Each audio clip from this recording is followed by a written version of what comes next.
Once upon a time, in a time that is now, there's a teacher, and this teacher is respected and loved by all of his students. And he works in a school in Gaza.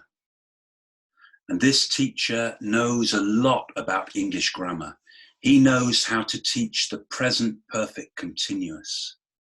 And this teacher knows ways to motivate his students and to engage them with exciting materials.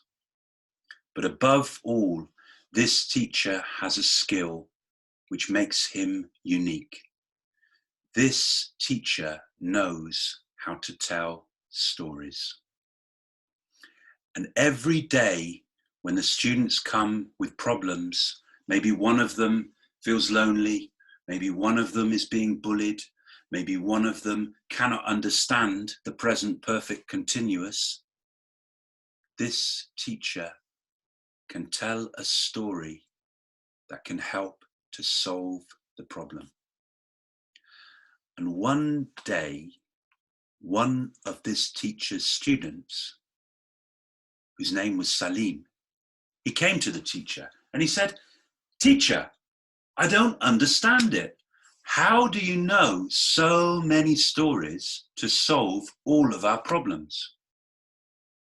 It's a problem for me. I can't sleep. I can't think how you do this." And the teacher said, "I will tell you a story that will help you to understand." And here is the story that the teacher told.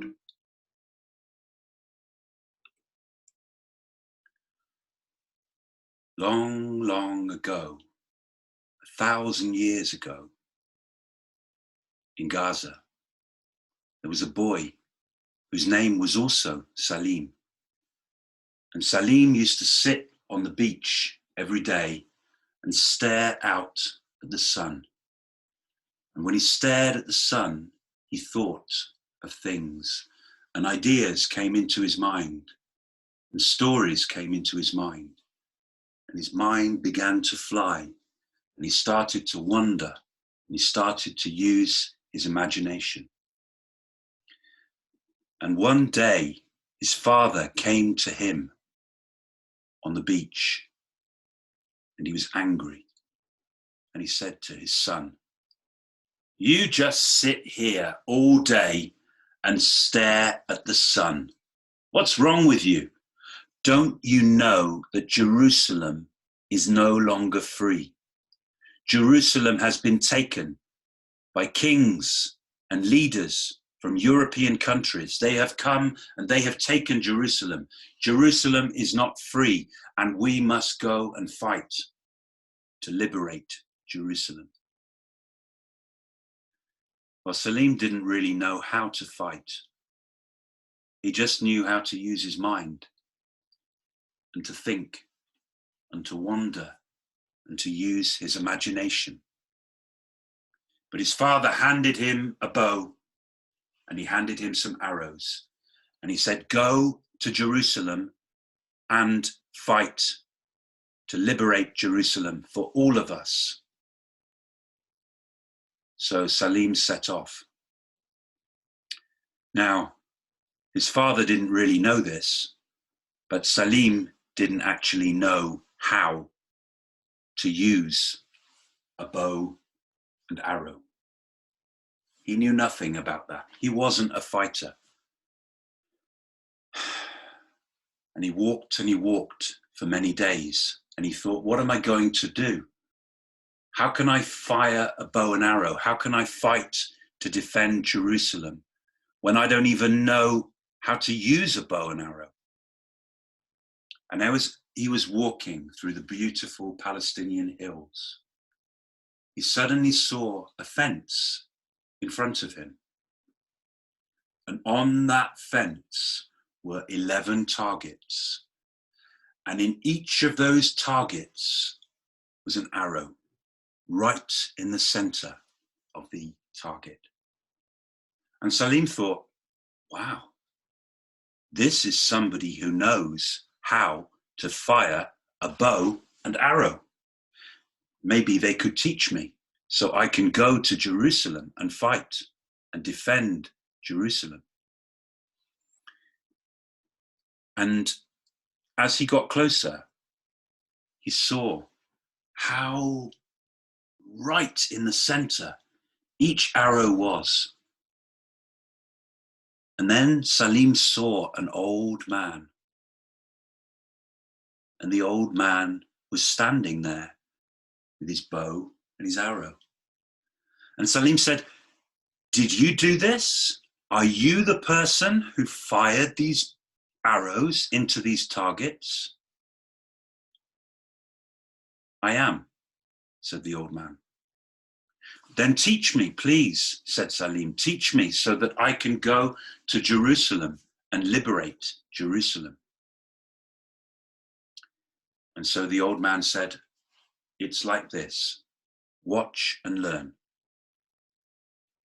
The old man lifted his bow and he held it like that. And then he held the string and he pulled back the string. "Okay," said Salim, "what next?" And the old man said, "Then you release the string.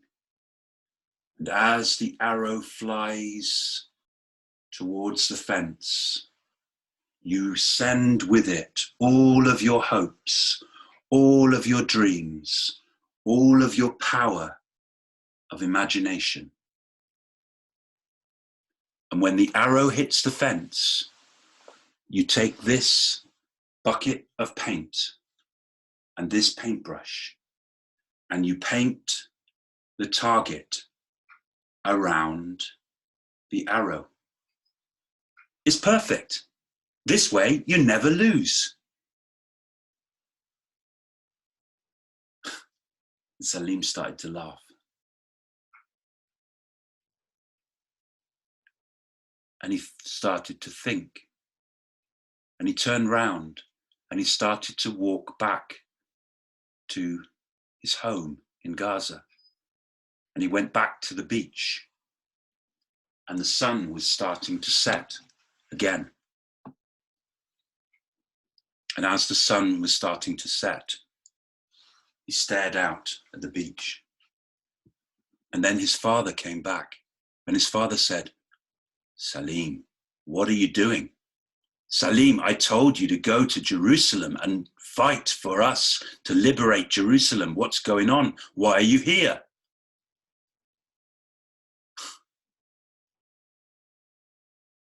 And Salim said, "Well, I'm not really a fighter. I don't know how to fire a bow and arrow. But I do know how to think. And I do know how to use my imagination. And I do know how to tell stories. And what I can do is I can tell people about what's happening. I can write about what's happening. I can tell the story of what's happening. And I can send that story out over the sea, and the boats that come to Palestine every day, I can tell people about what's happening.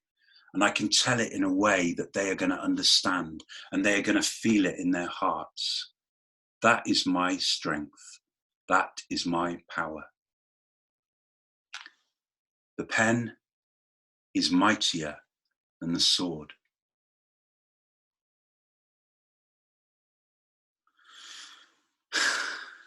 And the teacher in Gaza finishes his story. And he says to Salim, "Well, that's the story from 1,000 years ago. But you know what? That's what I do when I tell you a story. I listen to the problem, and then I paint the story around the problem. And this is what I want you to do too. The pen is mightier than the sword. And if you can use your imagination, if you can use your creativity, and your ideas, if you can wonder about another world, if you can write that down so that it touches people's hearts, you can quite literally change the world. And Salim and all the other boys in that class, they took what the teacher had said to heart. And from that day on, each of them decided that they would do their best to write and tell the story of what it is to be a young person in Palestine.